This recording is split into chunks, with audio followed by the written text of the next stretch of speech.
The first question is, why is it important for people to identify and penetrate the reality of the world in which we live today?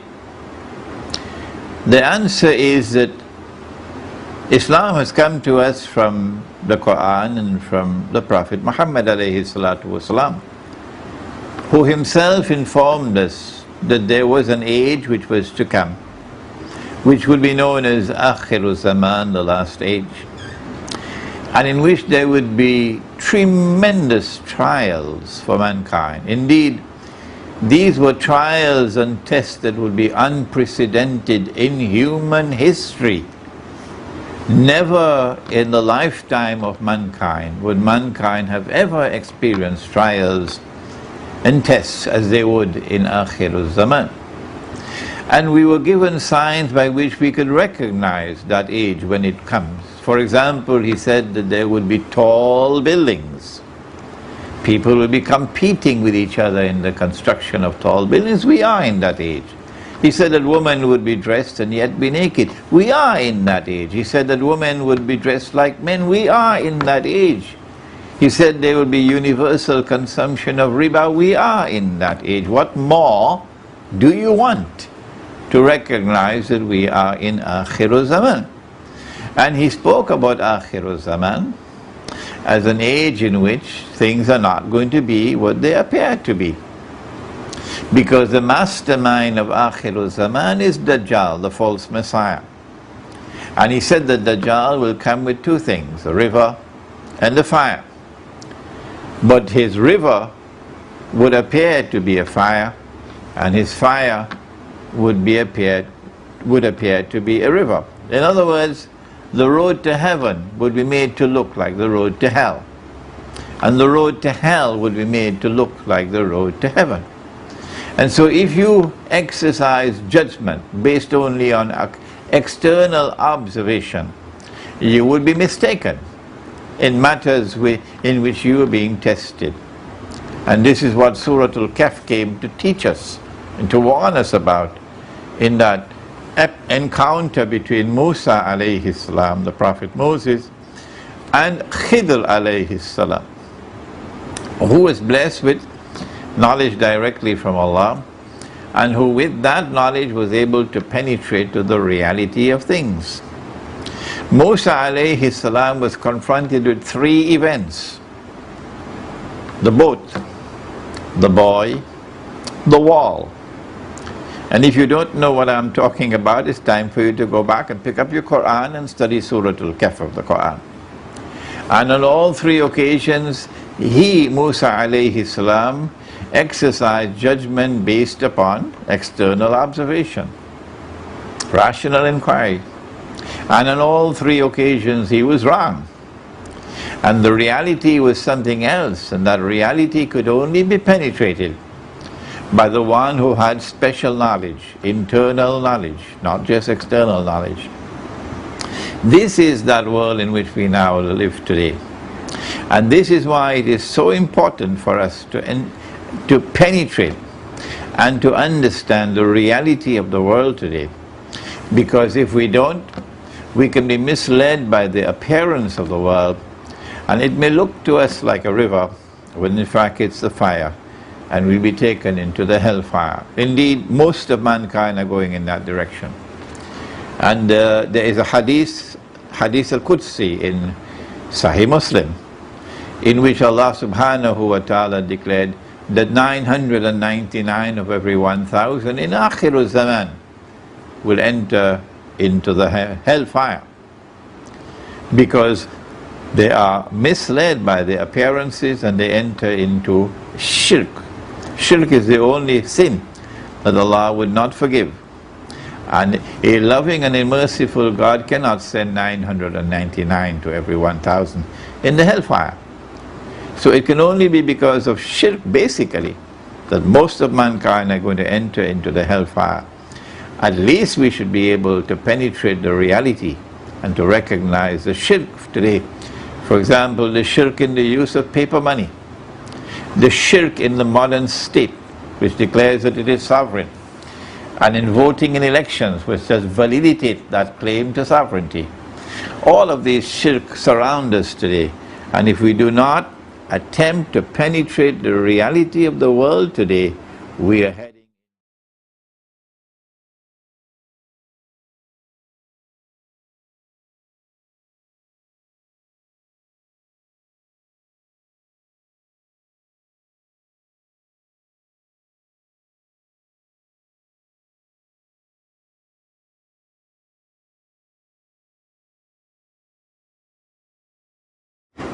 Question 2.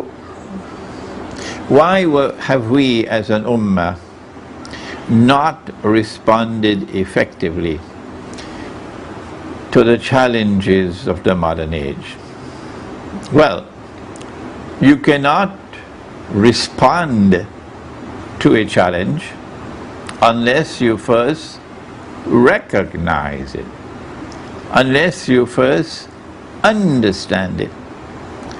And we have failed as an ummah in even recognizing and understanding the challenges of the modern age. How can we respond to them? And so the failure is at the level of recognition and understanding. And so the question should be, why have we failed to recognize and to understand the challenges of the modern age? Why? And the answer appears to me to be the failure not of politicians, not of businessmen. The failure is not of those waging jihad on the battlefield. The failure is that of the scholars of Islam. And they have failed primarily because the institutions of Islamic learning, which are producing our world of scholarship, they have failed. An attempt was made to reorganize and revamp Al-Azhar University in the early part of the 20th century. An attempt was made, a half-hearted attempt, to try to modify the Darul Ulum. And what they did was to allow the religious subjects to remain on the curriculum, but to add to these religious subjects what they called secular subjects. And so you had two systems of education now in the Darul Ulum, and they were mutually exclusive of each other. And that did not solve the problem, because the graduates of the Darul Ulum to this day have not successfully addressed the challenges of the modern age. If they had, then they would have recognized, for example, paper money to be bogus, to be fraudulent, to be utterly haram. They are incapable of doing that because they lack the scholarship to be able to evaluate it. They have not studied international monetary economics. But how is it that the scholars who are Muslims and who went to universities and who studied international monetary economics, and they're Muslims and they pray Salat, how come they did not recognize it as well? It's not just the graduates of the Darul Ulum, it's also the graduates of the universities who studied international monetary economics. They also fail. The answer is that you have to take the Quran with you into the classroom. You have to be able to evaluate modern international monetary economics using the Quran and using the ahadith of Nabi Muhammad alayhi salatu wasalam. And no Darul Ulum is doing that. None. One of the problems that they have in doing that is this fallacious belief that all the knowledge of Islam has already been given.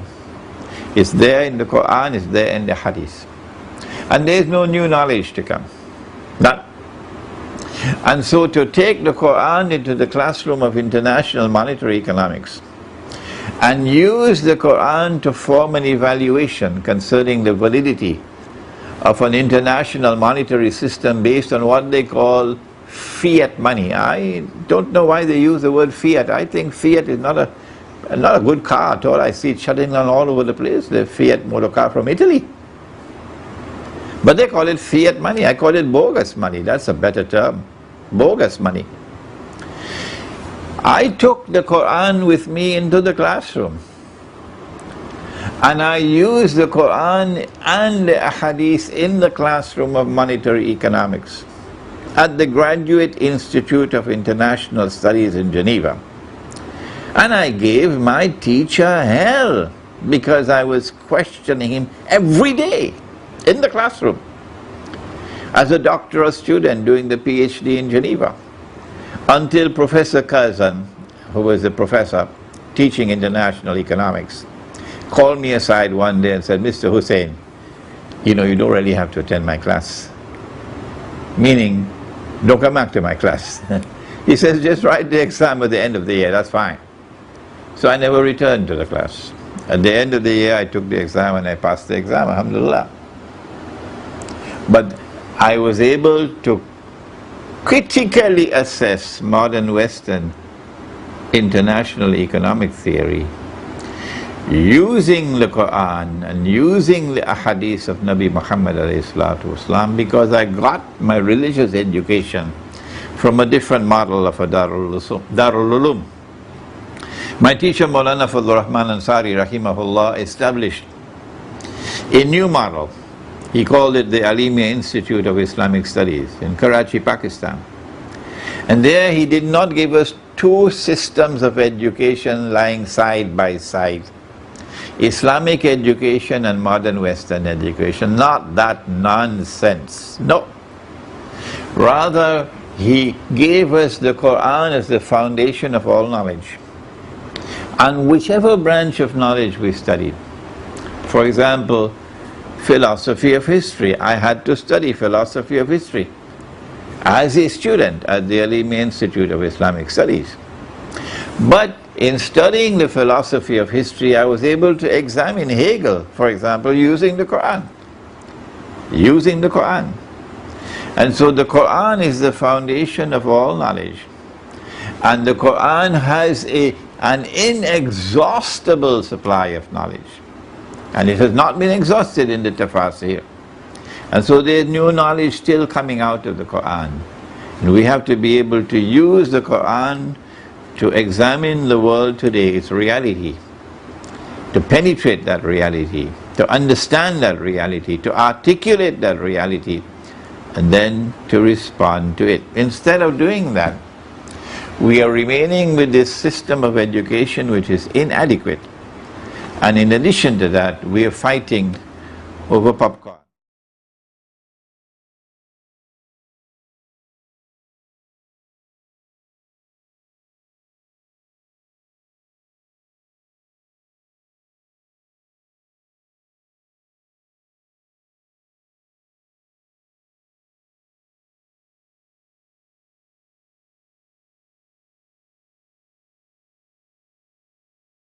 Next question is, we were inspired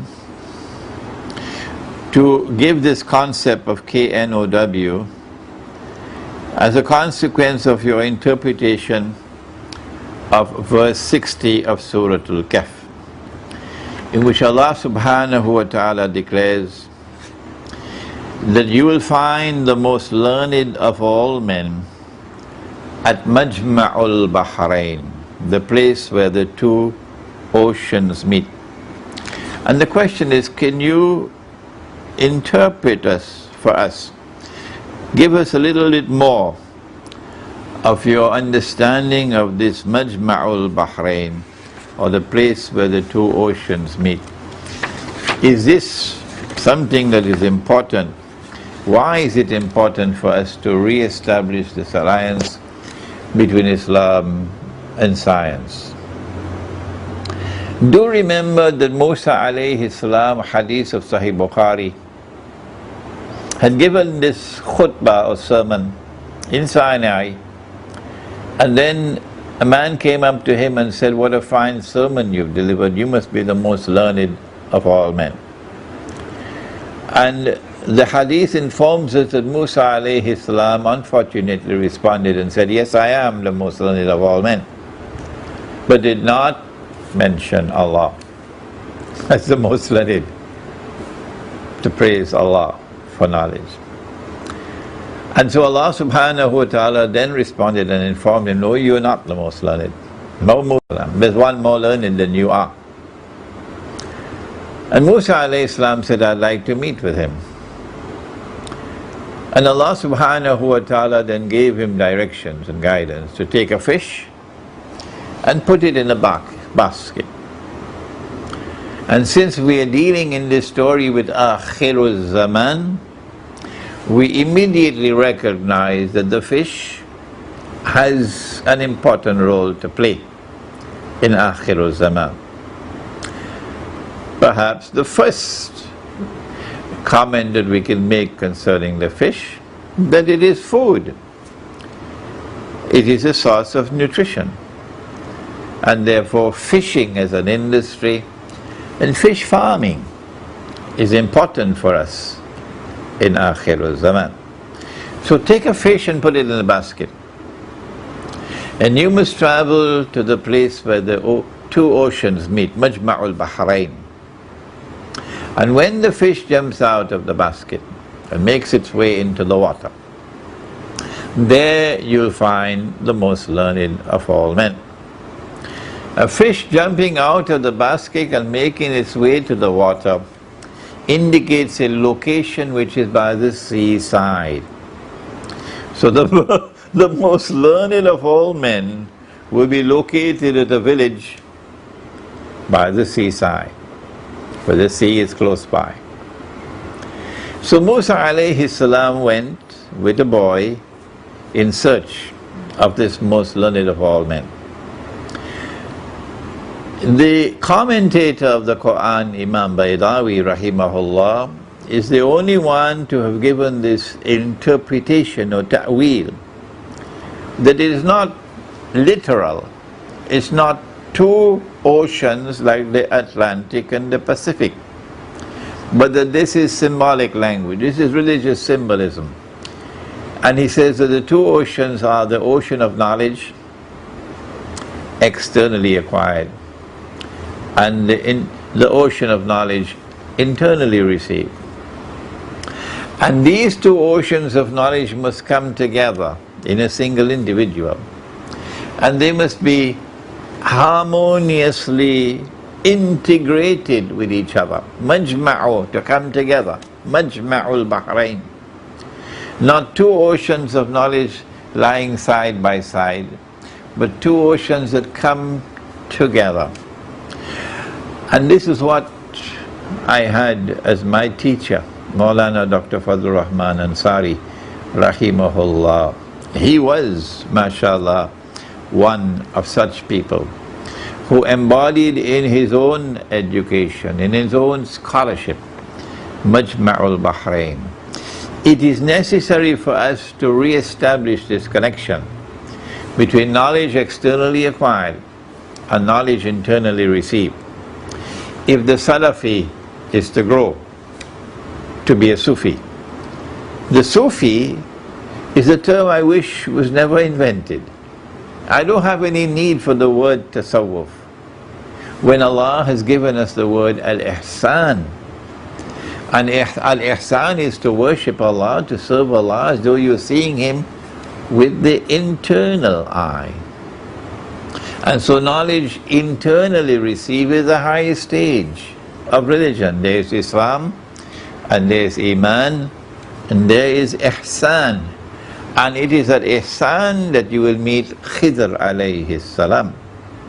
And the scholarship that we need for this age, and I hope that my students are listening, so that tomorrow when I am in my grave, as my teacher today is in his grave, you will take upon your shoulders this struggle to bring these two worlds together, the world of knowledge externally acquired, the world of knowledge internally received, and bring them together to form a harmonious whole.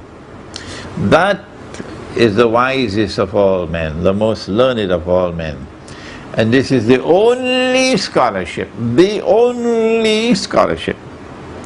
that can penetrate and understand Akhirul Zaman. And this is the only scholarship that can respond to the challenges of Akhirul Zaman. I don't think our Darul Uloom is doing that today. I don't think Al-Azhar University is doing that today. But you, my students, have a duty to struggle to achieve that.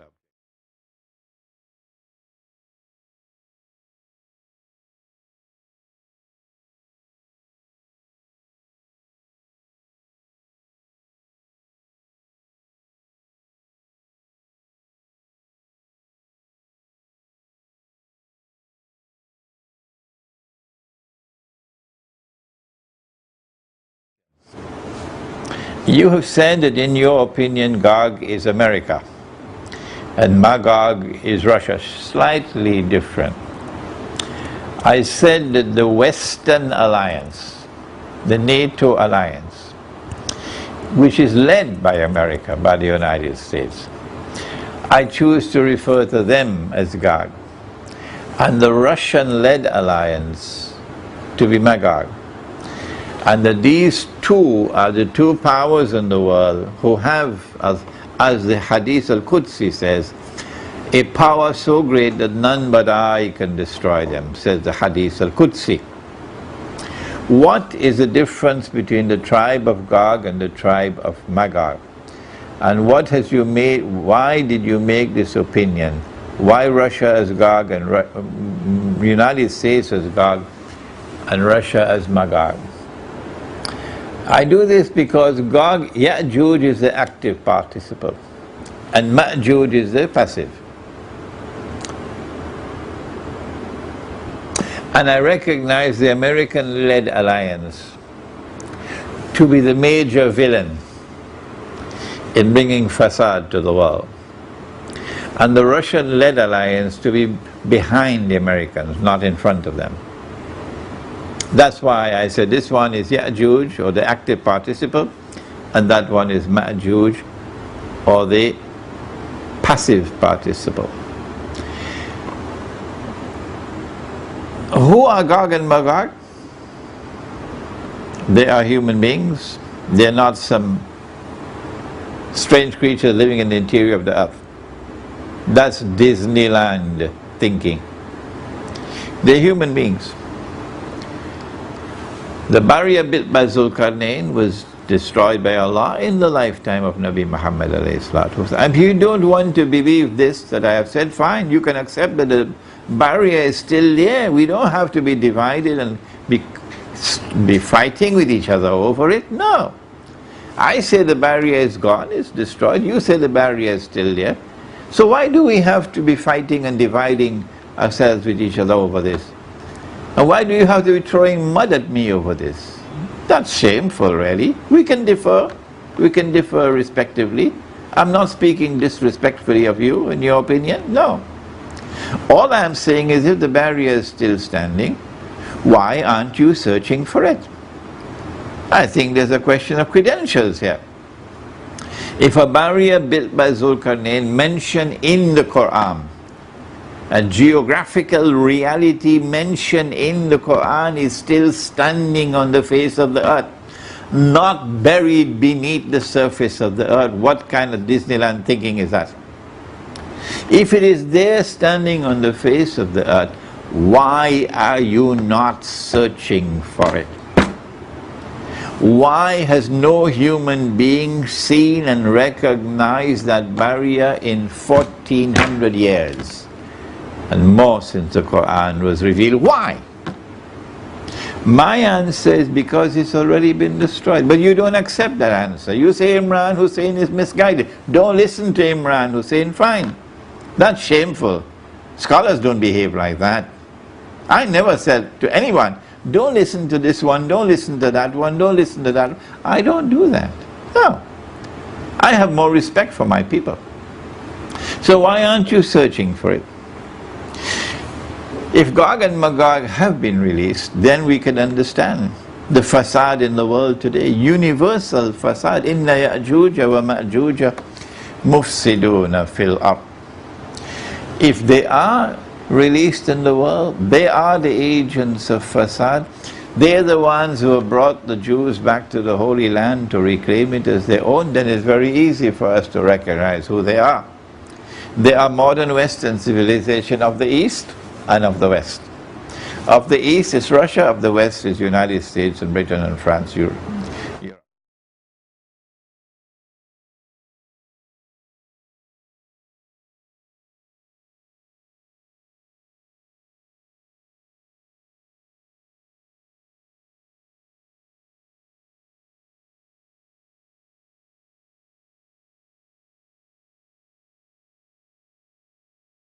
Next question is, Iran seems to be in the news more and more, and Iran seems to be the next target. My question is on Isfahan. Is it currently the site of the nuclear facilities? I don't know, and I wouldn't know. Is this significant at all with regards to Dajjal's appearance from this location with 70,000 Jews? Are there any links between Jews and the Shia with regards to the 70,000? Well, first of all, I believe Iran is going to be attacked because the American-led alliance are not comfortable with the government in Iran. And they want to bring about regime change in Iran. But there are those who say that the regime in Iran is already serving and already in alliance with Israel and all kind of nonsense like that. These people seem to have a PhD in fantasy thinking. The reality is quite different. So their theories are very far-fetched. The reality is that this government in Iran is in opposition to Israel and is supportive of the Palestinians. Even while it is promoting its own Shia thinking, it is supportive of the Palestinians. And they want to change this regime, and they want to bring another regime in Iran that would be virulently Shia. And it is with that regime that they could do business. They can't do it with this regime. If you have a virulently Shia regime in Iran, it will be easier to provoke and to fan civil war in Islam between Shia and Sunni. About 70,000 Jews from Isfahan, wait and let us see what happens. I think it's premature for us to tackle this hadith at this time. Let us see whether or not they will succeed in regime change in Iran. Let us see if a new regime will come to Iran which will not be like this one, which will be virulently Shia. And then perhaps let us see at that time whether or not you have people emerging in Iran who will be able to find some common bond with Israel and therefore with Dajjal.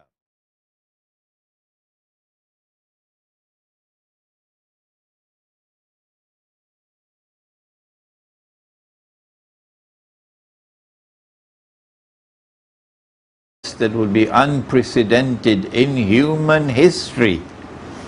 Never in the lifetime of mankind would mankind have ever experienced trials and tests as they would in Akhirul Zaman. And we were given signs by which we could recognize that age when it comes. For example, he said that there would be tall buildings. People will be competing with each other in the construction of tall buildings. We are in that age. He said that women would be dressed and yet be naked. We are in that age. He said that women would be dressed like men. We are in that age. He said there will be universal consumption of riba. We are in that age. What more do you want to recognize that we are in Akhirul Zaman?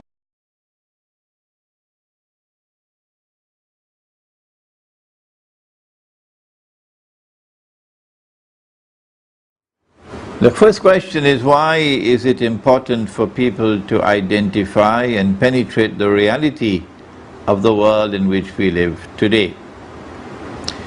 The answer is that Islam has come to us from the Quran and from the Prophet Muhammad alayhi salatu wasalam, who himself informed us that there was an age which was to come, which would be known as Akhiru Zaman, the last age, and in which there would be tremendous trials for mankind. Indeed, these were trials and tests, exercise judgment based upon external observation, rational inquiry. And on all three occasions he was wrong. And the reality was something else, and that reality could only be penetrated by the one who had special knowledge, internal knowledge, not just external knowledge. This is that world in which we now live today. And this is why it is so important for us to penetrate and to understand the reality of the world today. Because if we don't, we can be misled by the appearance of the world, and it may look to us like a river, when in fact it's the fire, and we'll be taken into the hellfire. Indeed, most of us in which you are being tested. And this is what Surah Al-Kahf came to teach us and to warn us about, in that encounter between Musa alayhi salam, the Prophet Moses, and Khidr alayhi salam, who was blessed with knowledge directly from Allah, and who with that knowledge was able to penetrate to the reality of things. Musa alayhi salam was confronted with three events: the boat, the boy, the wall. And if you don't know what I'm talking about, it's time for you to go back and pick up your Quran and study Surah Al-Kahf of the Quran. And on all three occasions, Musa alayhi salam, and he spoke about Akhiru Zaman as an age in which things are not going to be what they appear to be. Because the mastermind of Akhiru Zaman is Dajjal, the false Messiah. And he said that Dajjal will come with two things, the river and the fire. But his river would appear to be a fire, and his fire would appear to be a river. In other words, the road to heaven would be made to look like the road to hell, and the road to hell would be made to look like the road to heaven. And so if you exercise judgment based only on external observation, you would be mistaken in matters